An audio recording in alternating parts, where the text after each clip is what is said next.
Everyone's buying gold right now. Gold just hit all-time highs. Silver's getting attention. Bitcoin's being called digital gold. Investors are panicking into precious metals like it's 2008 all over again. But while everyone's staring at the shiny stuff, there's another metal that's about to have the most explosive run in modern commodity history. And almost nobody's watching it. It's not silver, it's not platinum, it's not some exotic rare earth element you've never heard of. It's a metal you see every single day. It's in your walls, it's in your car, it's in the phone you're holding right now. And over the next 5 years, demand for this metal is going to explode so violently that we're going to experience shortages that make the 1970s oil crisis look like a minor supply hiccup. I'm talking about copper. And before you click away thinking, copper? That's boring. Let me tell you why the smartest investors on the planet, people who never talk publicly about their positions, are quietly accumulating copper assets, like their portfolios depend on it, because they've done the math. And the math says we're staring down the barrel of the biggest copper shortage in human history. Today, I'm going to show you exactly why copper is about to become the most valuable industrial metal on Earth, why China has been hoarding it for a decade, why we physically cannot mine enough of it, and most importantly, what you can do about it before the price goes parabolic. Let's get into it. To understand why copper is about to explode, you need to understand one fundamental fact. The entire world is electrifying. Everything. And electricity doesn't flow through gold, it doesn't flow through Bitcoin, it flows through copper. Think about the world we're building right now. Electric vehicles. They use 4 times more copper than a gas-powered car. 4 times. A Tesla Model 3 has about 80 kilograms of copper in it. A regular Honda Civic? Maybe 20. That's a 4x increase per vehicle. Wind turbines. A single offshore wind turbine uses 15 tons of copper. 15 tons. That's the weight of 3 elephants in one turbine. And we're building thousands of these. Solar farms, data centers for AI, 5G networks across entire continents. Every single piece of infrastructure that's supposed to power our green future runs on copper wiring. There's no substitute that works as well. Now let's look at the numbers, because this is where it gets absolutely insane. Global copper demand in 2024 was about 25 million tons per year. By 2030, that's only 6 years from now, that number jumps to over 35 million tons. By 2040, we're looking at 50 million tons. That's double current demand in less than 20 years. Here's the problem. We're not even producing enough copper to meet current demand, let alone doubling it. We're already running a deficit, and that deficit is about to get much, much worse. Goldman Sachs, not exactly known for hyperbole, released a report in 2024 calling copper the new oil. They estimate we'll need an additional 6 million tons of new copper supply per year by 2030, just to avoid major shortages. To put that in perspective, Chile is the world's largest copper producer. They produce about 5.5 million tons per year. We need to add an entirely new Chile worth of production in 6 years, just to break even. And building a copper mine? That takes 10 to 15 years from discovery to first production. The mines we need right now should have been started in 2010. They weren't. The International Energy Agency, a very conservative organization, published a warning that copper shortages could literally derail the entire global energy transition. Not slow it down, derail it. That's how serious this is. So let me spell this out clearly. Demand is exploding. Supply can't keep up. Lead times are over a decade. What happens to the price when that equation plays out? It goes vertical. Now let's talk about China. Because if you want to understand what's actually valuable in the real economy, don't listen to what politicians say. Watch what China buys when nobody's looking. And they are buying copper. A lot of copper. China consumes over 50% of the world's copper. Half. They're the factory of the world. They're electrifying faster than any nation in history. And they're not just using copper, they're stockpiling it. China's State Reserve Bureau has been quietly accumulating strategic copper reserves for years. They don't publish exact numbers because, well, they don't have to. But commodity analysts estimate they've built reserves that could supply their entire industrial base for months if global supply chains were suddenly cut off. Why would they do that? Unless they know something we don't. But here's what really should concern you. China isn't just hoarding copper. They've been buying copper mines all over the world. They own or control major mines in the Democratic Republic of Congo, Zambia, Peru, and Australia. They're not waiting for prices to spike. They're controlling the supply before the shortage even becomes obvious. This is the same playbook they ran with rare earth elements in the 2000s. They quietly bought up supply. Then when the world needed them for smartphones and EVs, China controlled 80% of production. Prices went through the roof. They're doing it again. with copper.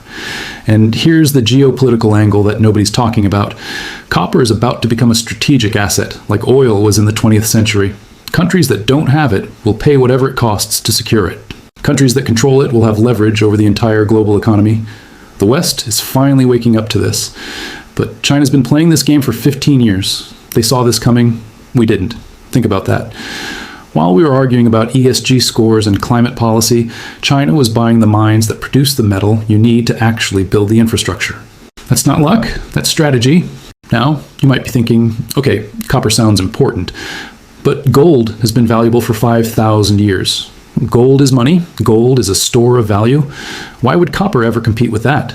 Here's the fundamental difference, and this is critical. Gold is valuable because it's scarce and because humanity has collectively agreed it's valuable for thousands of years. That's it. You can't build anything with gold. You can't power anything with gold. It sits in a vault and looks pretty. It's a belief system backed by history. Copper? Copper is useful. Every major technological breakthrough in the last 150 years required copper.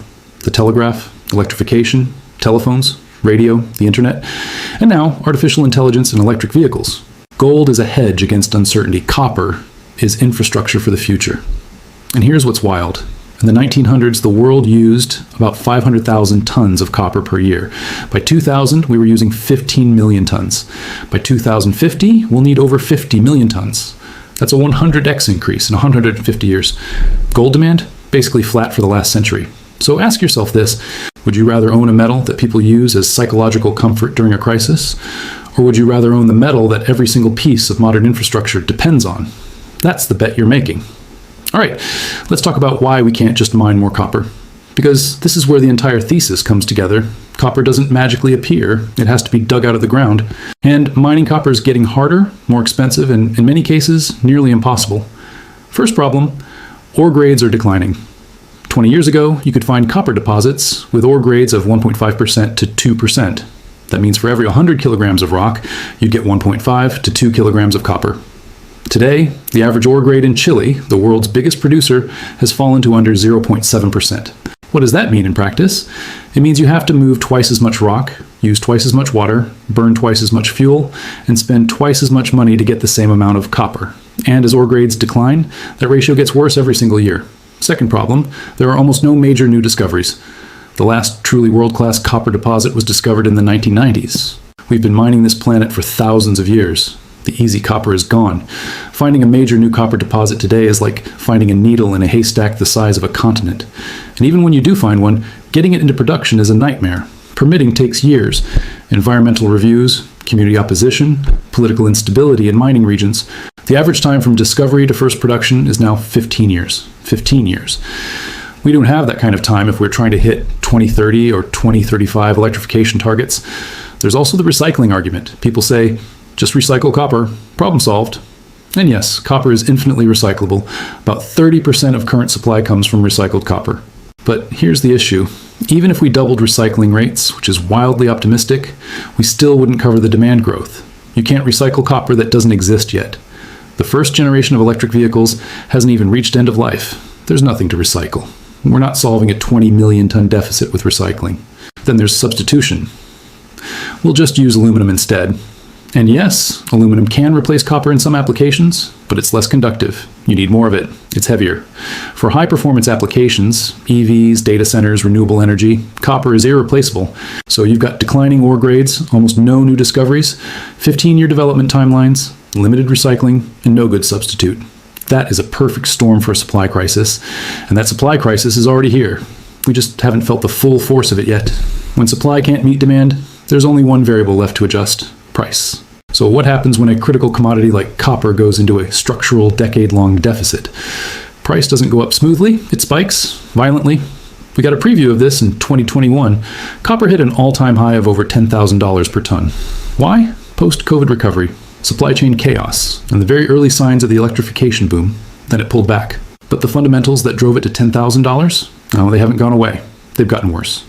Goldman Sachs, Bank of America, and several mining analysts are now predicting copper could hit $15,000 per ton by 2030. Some are saying $20,000 is possible if the deficit gets severe. Let's put that in perspective. Copper was trading at around $6,000 per ton in 2020. If it goes to 15,000, that's a 2.5x gain. If it goes to 20,000, that's over 3x. For comparison, gold would need to go from $2,000 to $6,000 per ounce to match that. It's not going to. But here's what most people miss. It's not just about the price of copper going up. It's about what happens to industries when copper becomes expensive. If copper gets expensive enough, it becomes a bottleneck for the entire energy transition. EVs get more expensive. Wind and solar projects become economically marginal. Data centers have to slow expansion.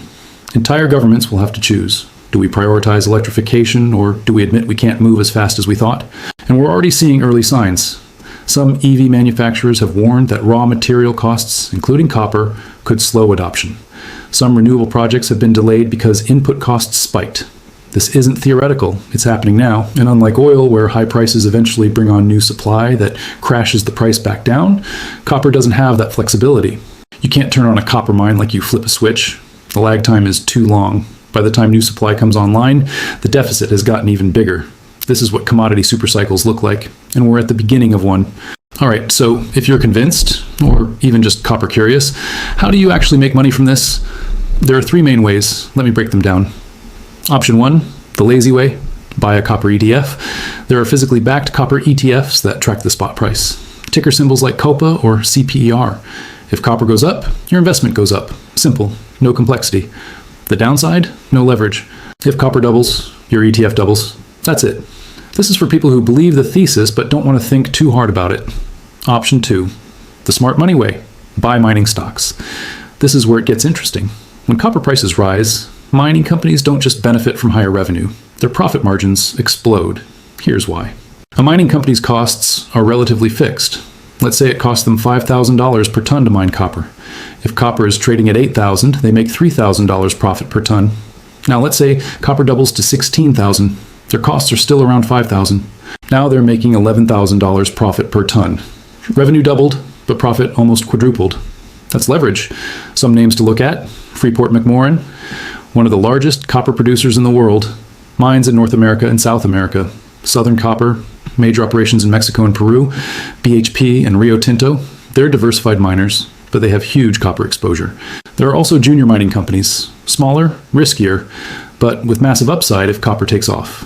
Full transparency, I personally own shares in Freeport-McMoRan, bought 6 months ago. I'm up about 22%, but I'm holding for at least 5 years, because I genuinely believe this thesis plays out over a decade, not months. That's not financial advice. That's just what I'm doing with my own money. Option 3, the Dagan way, copper futures. Copper futures, high leverage, high risk. You can control a massive amount of copper with a relatively small amount of capital. If you're right, you make a fortune. If you're wrong, you get liquidated. Do not do this unless you actually know how futures work. I'm serious. This is not the place to learn by losing money. So which one should you do? That depends on your risk tolerance, time horizon, and how much you believe in this thesis. If you're not sure, start with option 1 or option 2. Keep it simple. All right, let's talk about what could go wrong. Because there are always risks, and pretending they don't exist is how you lose money. Risk 1. Demand could slow. If we hit a global recession, if EV adoption stalls, if governments abandon electrification goals, copper demand growth could disappoint. That would ease the supply crunch and keep prices lower. It's possible. But the counterargument is this: electrification is government policy in most of the developed world. It's locked in. It's not going away easily. Risk 2. A major new discovery. What if someone finds a massive high-grade copper deposit tomorrow that can be developed quickly? That changes everything. It's unlikely. We haven't had a major discovery in decades, but it's not impossible. Risk 3, substitution accelerates. Maybe aluminum or some new material becomes viable for more applications. Maybe battery technology evolves to use less copper. Possible, but not probable in the near term. Risk 4, geopolitics. Copper mines are often in unstable countries. Coups, nationalizations, export bans, political chaos. Any of that could disrupt supply in unpredictable ways. Ironically, that might actually drive prices higher. Risk 5, timing. This is the big one. Commodities are notoriously hard to time. Copper could go sideways for 2 years before it rips. If you're buying mining stocks, you need to be comfortable with volatility and potentially long holding periods. This is not a get-rich-quick trade. It's a get-rich-slowly if you're a patient trade. I'm not telling you this is a sure thing. Nothing is. But the setup here is as good as I've seen for a commodity in a decade. So here's where we are. The world is electrifying. That electrification runs on copper. We don't have enough copper. We can't produce it fast enough. China saw this coming and has been positioning for years. Prices are going to rise, potentially a lot. Gold gets all the attention because it's shiny and it's been money for 5,000 years. Silver gets attention because it's the poor man's gold. Bitcoin gets attention because it's the future, supposedly. But copper? Copper is the metal that's actually going to power the next 50 years of human civilization, and it's undervalued relative to the role it's about to play. In 2025, everyone's going to be talking about copper. The question is, are you going to be ahead of that curve, or are you going to be the person who says, I knew about this a year ago but didn't do anything? Goldman Sachs sees it, China sees it, now you see it. What you do with that information is entirely up to you. Thanks for watching. If you want to stay ahead of macro trends like this before they hit CNBC, hit that subscribe button and turn on notifications. Seriously, these are the opportunities that matter. Next week, I'm breaking down why the US dollar might lose its reserve currency status faster than anyone expects. That's going to be a big one. You won't want to miss it. Drop a comment below. Do you think copper is the play, or do you think I'm completely wrong? I read every single one, and I genuinely want to know what you think. I'll see you in the next video.